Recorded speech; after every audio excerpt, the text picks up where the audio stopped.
The makers of Pepto-Olive are proud to present the continuing saga of Buddy Shell, Metaphysical Private Investigator. When you're in the mood for a juicy steak, when you exercise and your muscles ache, when there's rust all over the garden rake, it's time for a Pepto-Olive break. When you want your hair to be nice and neat, when your engine stalls out in the street, when your kids deserve that special treat, Pepto-Olive can't be beat. Pepto-Olive, the only product you will ever need. People say in every way it's a Pepto-Olive day. People say in every way it's a Pepto-Olive day.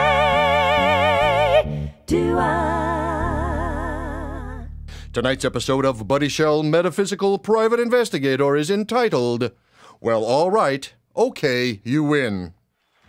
You will remember from our last exciting episode, the evil entrepreneur known as the King was attempting to seduce the beautiful singer Lavendar into agreeing to give up her soul in exchange for riches and fame as a popular singer. Look, it's really quite simple. I give everything you ever wanted. Riches, fame, success as a singer, in exchange for your soul. Not only that, you will live forever as my minion. That's the deal. I don't know what to do. It's all so weird. Look, honey, do you want to live out your life like the rest of the schlumps who have these grandiose dreams and never come true? No, I guess not. You want to sit around as an old lady and bore the crap out of your grandkids about your mischance at the brass ring? How you could have been a contender? Or do you want to be somebody instead of a bum, which is what you are? Let's face it. Well, I'm... Look, it seems to me the choice is quite simple. Do we have a deal or not? Yes. Yes, you're right. Why shouldn't my dreams come true? I can't think of a single reason. You have a deal. Excellent. Welcome aboard, Miss Hepburn. Shake the hand of the man that shook the hand of the man. Is something wrong, Miss Hepburn? Well, what happens now? Do you bite my neck? Not unless you want me to. Well, isn't there some kind of a ceremony we go through? I'll have Red book a press conference for you later in the week. No, you know, some kind of a mystic ceremony to seal the deal. You mean with candles and incense and miniature devils, fire and brimstone, thunder and lightning? Yes! You really are a cornball, Miss Hepburn. That stuff went out with Faust. I operate on a handshake, Miss Hepburn. I think you'll find it quite binding in the long run. Well, what's the next step then? Red'll book a recording session for you next week. In the meantime, I'll have him open up a checking account for you. Go buy yourself some nice clothes. You deserve it. What about my band? What about them? Oh, they'll be playing on the album. They'll need some nice clothes, too. I'm afraid the deal was for you, Miss Hepburn. The group will have to go. Oh, but we've been together for 3 years. I understand. They're my friends. We've been through a lot of ups and downs together. Mostly downs, I would imagine. Well, yes. Look, in order for the balloon to move up, dead weight has to be jettisoned. Trust me, it'll be for the best to start fresh with new musicians. Well, yes, I guess so. If they want to get to the top, let them sell their souls.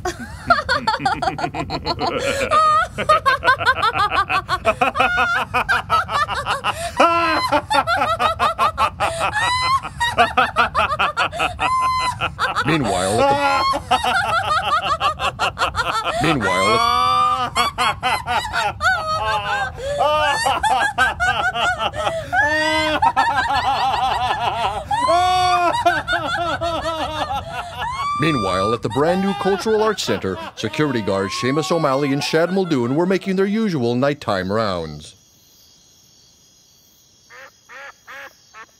Do you mean to say that Faust had the opportunity to repent and get out of his deal with Mephistopheles and save his soul, and he didn't? That's what I'm saying. But why was that? Just before his contract with Mephisto came due, he was visited by an angel who begged him to reconsider. Yes? Well, Lucifer got wind of this and instructed Mephisto to change his appearance into that of a beautiful woman. A woman? Aye. Mephisto, in the guise of the woman, then went to Faust and, using feminine wiles, got him to denounce the glories of heaven in favor of the pleasures of the flesh. So, essentially, what Marlowe was saying in his epic tale was that men will throw over the glories of heaven for riches, knowledge, and women. Of course, this very theme was picked up and enlarged upon by D.H. Lawrence in his major works, such as Women in Love and the Rainbow. Didn't D.H. Lawrence write dirty books? What kind of blockheaded statement is that to make? What do you mean, blockheaded? Me dear old mum told me that many times over the course of her long and sainted life. Then your mum was a blockhead and a British dupe. A British dupe? You take that back, Shad Muldoon, or Are you what? I'll show you what.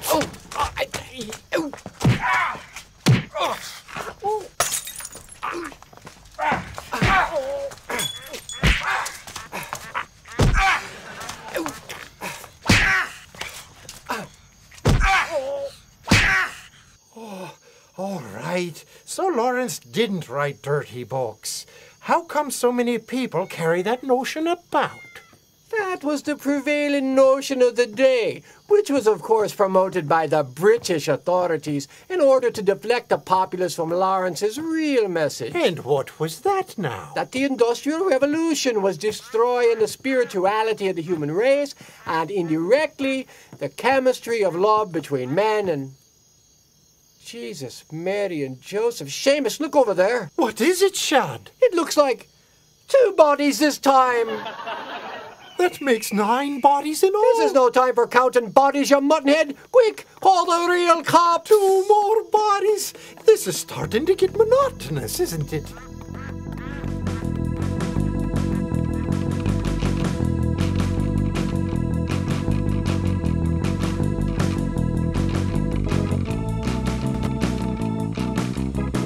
It is now the following evening at 5:30 p.m. at the home of Buddy Shell. Buddy lives with his girlfriend Tammy and her 3 sons and Tammy's ex-husband Pete. Buddy is in his bedroom getting ready to go to an audition at the Prestige Players Theater for their upcoming show, Blithe Spirit. Where are you going tonight, Buddy? Tammy, I told you this morning I'm auditioning for Blithe Spirit tonight. Another show? What do you mean, another show? It's the first one I've done in almost a year. I don't understand it. What don't you understand? I've been acting all my life. You know how much I enjoy it. I just don't understand how you can waste your time with those nobodies at the theater. Why don't you get a job in television? Because nobody on television wants to give me a job. That's because you don't try hard enough. You don't know what you're talking about. I went on auditions for years. I'm not good looking enough for TV, so why should I keep killing myself? I like to act, and at the Prestige Players, I have the opportunity. Understand? I suppose. You didn't fold the towels right again. What? We're talking about towels now? I just noticed them. You do that on purpose, don't you? I don't do it on purpose. I try to fold them the way you want. It's just not a big deal to you, so you don't do it the way I want it done. It's not a big deal to me, but I know it is to you, so I try to fold them the way you want them folded. I don't know. Sometimes I forget. It just drives me nuts when they're not folded right. Huh. Didn't I see this in that Julia Roberts movie with that crazy neat freak husband who tries to kill her? Are you saying I'm crazy? I didn't say that. It is a little obsessive, though. Just because I like things neat? It's not that. But really, getting upset over towels is a little... forget it. I feel like most of my life is beyond my control. One of the few things I can control is the house. How neat it is, how clean it is, and when it's a mess, I really start to lose it. You take it too seriously. And I feel like I have it all to do by myself. But you don't have to do it yourself. Make the kids clean up after themselves. It takes more energy to get them to clean than it does to clean up myself. Well, that's the problem. You let them get away with it. They're not stupid. They know if they whine and moan long enough, you'll give in and they won't have to do it. I don't want to talk about it. And maybe if Pete would clean up a little instead of sitting around drinking beer all day. Don't start with Pete. Well, how long is that ex-husband of yours going to live with us? It's been, 3 years. He doesn't even have a job now. What am I supposed to do? Kick the boy's father out on the street? Make him homeless? He won't be homeless. Let him go live with his parents. Why should we have to support him? Pete's not the problem. What's the problem, then? My acting in shows once a year? The problem is we're so different. How do you mean? We're different. We have different values. What values are different? Am I a drunkard? Am I a libertine? Do I talk in the movies? What about your job? Well, what about my job? I like my job. It's so corny. A private eye. Ha ha ha ha ha ha. No. If it's so corny, then how come every time we go any place with your friends, all they want to talk about is my job? They're just being polite. Yeah, right. And all that metaphysical stuff. What about it? It's so 60s. And what's wrong with the 60s? Just because you were one of Nixon's youth brigade doesn't mean everyone else was asleep at the wheel? Well, that's another thing. Politically, we're different. Because I'm not a Republican? Oh, give me a break. Well, it's a problem for me. Look, I help support you and your kids and your ex-husband with my corny job and 60s values. I do yard work and laundry. I even cook and help clean. I've practically given up acting, and you're not satisfied? Because I'm not a Republican? I can't talk to you. I've got to go. I'll be home later. We can talk then. I'll be asleep. I've got jury duty tomorrow. Oh, yeah. That begins tomorrow? 8 a.m. sharp. Whatever.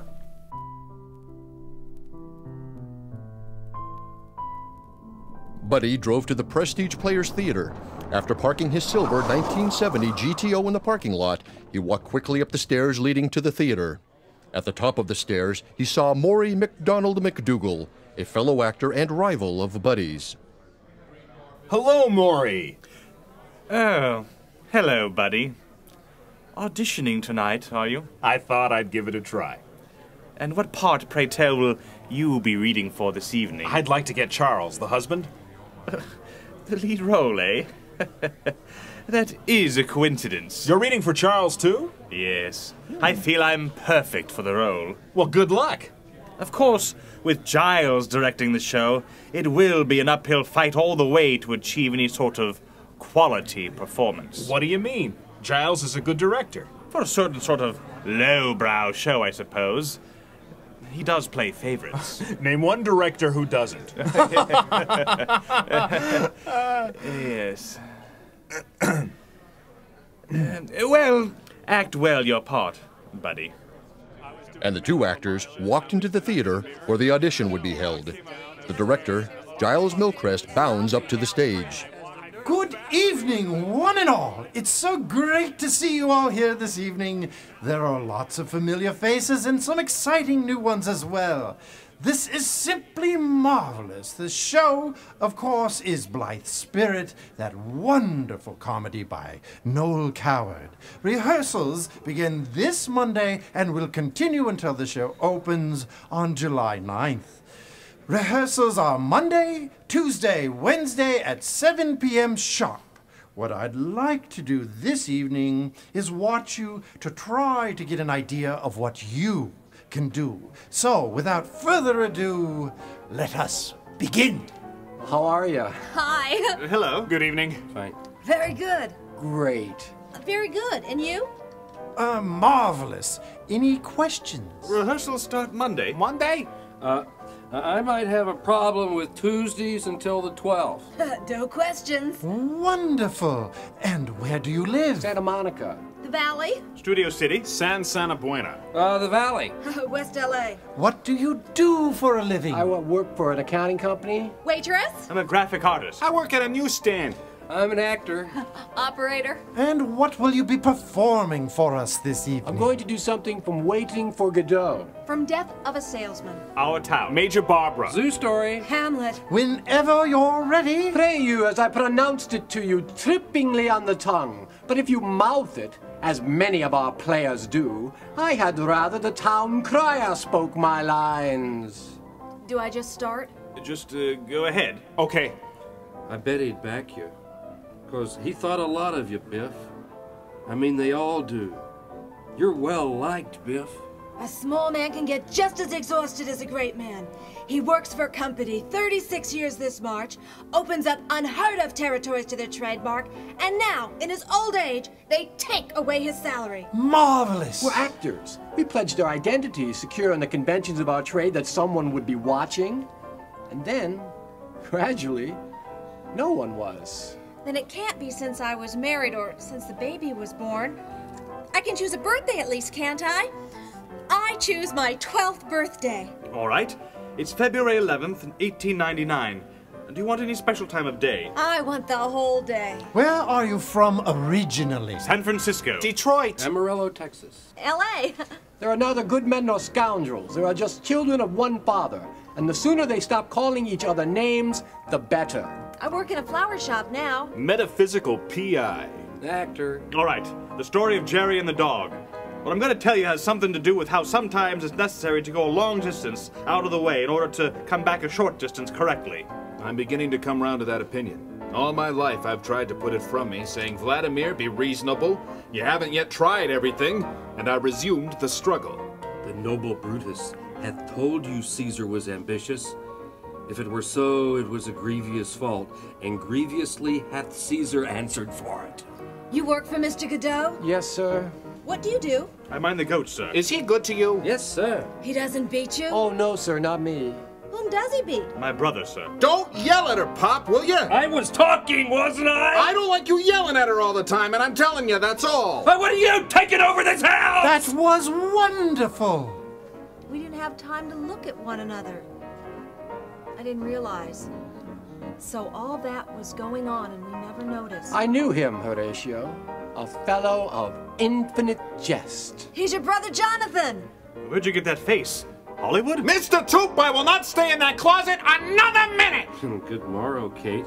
For that's your name, I hear. Well, have you heard but something hard of hearing? They call me Catherine that do talk of me. Ah, dear Donna Lucia, here you are. If we shadows have offended, think but of this and all is mended. Dee Dee? Yes, I can't go on like this. That's what you think. If we parted, that might be better for us.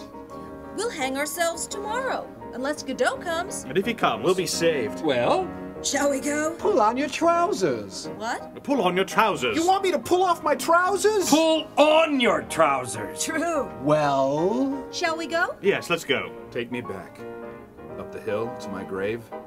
But first, wait. One more look. Goodbye, Grover's Corners. Goodbye to clocks ticking. Good night, sweet prince. I made the last payment on that house today. Today, dear. a horse, my kingdom for a horse. So call the field to rest and let's away to part the glories of this happy day. As you from crimes would pardon be, let your indulgence set me free. Outstanding! That's it then, is it? The sun's going down. Or the earth's coming up, as the fashionable theory has it. Not that it makes any difference. What was it all about? When did it begin? Couldn't we just stay put? I mean, no one's gonna come and drag us off. They'll just have to wait. We're still young. We've got years. We've done nothing We wrong. didn't harm anyone. Did we? I can't remember. All right then. I don't care. I've had enough. To tell you the truth, I'm relieved. Our names shouted in a certain dawn. A message. A There summons. must have been a moment where we could have said no, but somehow we've missed it. You were all simply marvelous. I don't know how I'm going to be able to choose, but choose I must. I'll be calling you tomorrow if you are cast. What a show! What a show!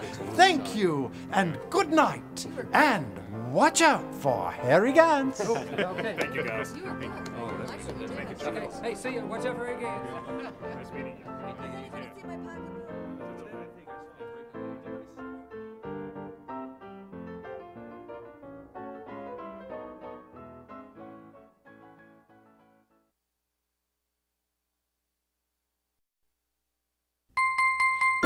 Olive makes teeth shine, keeps your auto running fine. Use some when you're feeling blue. Don't forget pets like it too. Peptum Olive, it's the best. Go and put it to the test. Peptum Olive, yes indeed, the only product you will need. Pepto-Olive, the only product you will ever need. People say in every way it's a Pepto-Olive day. People say in every way it's a Peptum Olive day. We now return to the continuing saga of Buddy Shell, Metaphysical Private Investigator. It is now 11 p.m. and the streets of San Santa Buena are quiet. Mickey Gold pulled his white 1977 Ford Escort station wagon into the parking lot of the Palm Oaks Viking Polynesian Plaza and parked in front of White Guy's Donuts and Scones, a donut shop owned by Caboose Lautrec and his maitre d' Nguyen Thi. The night baker on duty is Richard Gere, a 50-year-old former homeless guy from England who believes he was one of the Beatles. Hi, Richard. How are you tonight? How do you think I'm doing, you nit? I'm rotting away in this bleeding job. I don't see why you're so bitter, Richard. After all, you got this swell job. You can eat all the donuts you want. What are donuts compared to what I once had? Stay positive, Richard. Forget the past. Easy for you to say, you twit. I was the keyboard player for the Beatles, the Fab Four, the lovable mop tops, the bleeding swine. Are you sure it was the Beatles? I don't remember the Beatles having a keyboard player. Of course you don't remember me. That cheeky Paul cut me out of the group when we got back from playing the Cavern in Berlin. Then he hires that grotty Billy Preston to take my place. So why did Paul cut you out of the Beatles? Because that bleeding Brian Epstein thought I was too wild. He didn't like my playing. Me! Who do you think wrote Twist and Shout? I thought the Isley Brothers wrote Twist and Shout. What do you know, a bleeding paper boy? Who do you think wrote it for the bleeding Isley Brothers? Oh, excuse me. I'd like some crawlers, please. Wait your turn, Squire. Can't you see I'm waiting on another customer? Oh, that's okay. Go ahead, mister. Oh, thanks. I'd like a dozen crawlers, please. Sure. Why not? Be right back, Governor. He's kind of a surly fellow, isn't he? He's bitter because Paul McCartney kicked him out of the Beatles. He was in the Beatles? He was the keyboard player. I thought Billy Preston played keyboard for the Beatles. So did I. Hey, you look familiar. Oh, well. Yeah, I've seen you before. Well, wait a minute. Don't tell me. Well, I'm Billy Barty. Oh, no, that's not it. You're, I beg your pardon? No, I know who you are, mister. No, wait a minute, okay? You're, I'm Billy Barty. You're Billy Barty? Yes. You don't look like Billy Barty. Billy Barty's at least 3'10". Well, I am Billy Barty. You're not. Yes, I am. Here's your crawlers, Squire. Hey, Richard, this guy says he's Billy Barty. He ain't no Billy Barty. I'm telling you, I'm Billy Barty. You don't look a bit like him. I tell you, I'm him. How would you know what I look like anyway? He was one of the Beatles. I was not. No, not you. Richard was one of the Beatles. No, he wasn't. Watch it, Squire, or you'll be wearing these crawlers. You know what, Richard? He does look a little like Billy Barty. How much for the crawlers? $2.50, and you're not Billy Barty. I am too, Billy Barty, and here's my money. Hey, he is Billy Barty. I recognize him. Hey, you're Billy Barty. Wow. Thank you. Well, goodbye. No, wait. I really love your work. Listen. Dun dun dun dun dun dun dun dun dun. Wild West. Yeah, you were on that, weren't you? That was such a cool show. That guy with all the disguises, remember him? What, did you know him? I knew Ross Martin, but I wasn't on Wild Wild West. Oh, you weren't? Gee. That was such a great show, too. It was, but that was Michael Dunn. Oh, yeah. Oh, I know. You were on Fantasy Island. I love that show. Richard, you remember Fantasy Island? Remember? The plane. Wow, that was really cool. I wasn't on that show either. You weren't? Gee, too bad. It was really great. Sorry. So, gee, what are you working on now? Well, I just did a movie for George Lucas called Radioland Murder, and one with Mickey Rooney, and I'm writing my autobiography, and I'm putting together a one-man show. Oh, yeah. Well, listen, could you give me an autograph? Well, I really got to be going. Oh, come on, please. Here, sign my bear claw. Your bear claw? I'll never eat it, I promise. Okay, there. Good night. Oh, good night, Mr. Barty. Watch out for Harry Gantz! Hey, Richard, you really think that was Billy Barty? No way. That guy is crackers, he is. Yeah, you're probably right. What would Billy Barty be doing in here anyway? Hey, wasn't that Billy Barty? In another part of San Santa Buena, Buddy Shell is stopping at his office on the way home from the audition to pick up his messages and confer with his minor bird and familiar, Miles. Hi, Miles. Ah, hello, buddy. Any messages? They found 2 more bodies at the Arts Plaza, buddy. What? Same as the others. Did you say 2 bodies, Miles? 2 bodies. Oh, what do you think, Miles? This is getting very serious, buddy. You aren't kidding. You know, I was thinking about the other night when I was using the Wiccan for Windows Crystal Ball computer program. Oh, when you saw the dog breaking into the house? Yes. I know I've seen that car the dog was in. I think I've even seen that dog before. It was Mickey Gold's dog, Yeller. What? Why didn't you say so before? You didn't ask me, buddy. Are you sure, Miles? Smart birdie. That means that Mickey must have been in some danger at that house. Black magic. What do you mean? The computer was searching for black magic practitioners, right? Yes. And the program was altered by the oil from the Dalai Lama getting spilled on it, right? What are you getting at, Miles? And Harry Gantz spilled the oil on the disc, right? So you're saying that the combination of the computer searching for the black magic practitioner and the sacred oil from Tibet being spilled on it by a guy we suspect, namely one Harry Gantz, caused the Wiccan for Windows program to actually call up a scene from the home of the person responsible for these murders? Obviously. Obviously, nothing is obvious. Obviously. Obviously, nothing is obvious. Yeah. I better get a hold of Mickey to find out if he's okay and where he was last night. Good idea. Answer the phone, buddy. The phone's not ringing, Miles. Sorry, Miles, I forgot. Smart birdie. Buddy Shell Investigations, Buddy speaking. Buddy boy. On the phone was Buddy's former partner and mentor, Yubi Guide, now semi-retired. Hi, Yubi. What have you found out? This'll be short, but not so sweet. Are you sitting down? Yes. Because what I'm going to tell you about our friend Harry Gantz is going to knock your teeth out. What do you know? Well... Tune in next time to find out just what Yubi Guide has dug up on Harry Gantz on Buddy Shell, Metaphysical Private Investigator. Buddy Shell, Metaphysical Private Investigator was written and directed by Terry Miles and produced for Fright Out Features by Steve Carlson, starring James Egan, Terry Miles, Steve Carlson, Shelley Herman, Damian Gravino, Randall Carver, the Pepto-Olive Corral, and special guest star Billy Barty.